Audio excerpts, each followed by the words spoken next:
প্রতিবেশী দেশকে বলবো, আপনারা নিজের চরকায় তেল দেন, আপনারাও শান্তিতে থাকেন, আমাদেরকেও শান্তিতে থাকতে দেন। প্রতিবেশী যদি বন্ধু না হয়ে প্রভু হতে চায়, এরকম দানব প্রতিবেশী কেউ চায় না। আমরা নির্বিবাদী, আমরা বাংলাদেশিরা শান্তিকামী, we are proud of that. এজন্য আমরা গর্ববোধ করি। সারা পৃথিবীতে গুজব, ভুয়া আর মিথ্যা নিউজ ছড়ানোতে কোন দেশ সেরা একটা রিপোর্ট করেছে, এর মধ্যে 1 নম্বরে এসেছে ভারতের নাম। আমাদের প্রতিবেশী দেশের সব গণমাধ্যমকে আমি দোষ দিতে চাই না, অনেকগুলো গণমাধ্যম তারা ডিস ইনফরমেশন শেয়ার করেছে।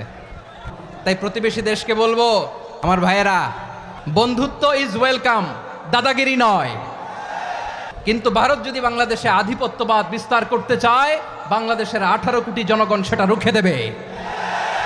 ভারত যদি গৌর গোবিন্দের ভূমিকায় নামতে চায়, দেশের 18 কোটি মুসলমান শাহজালালের ভূমিকায় নামবে।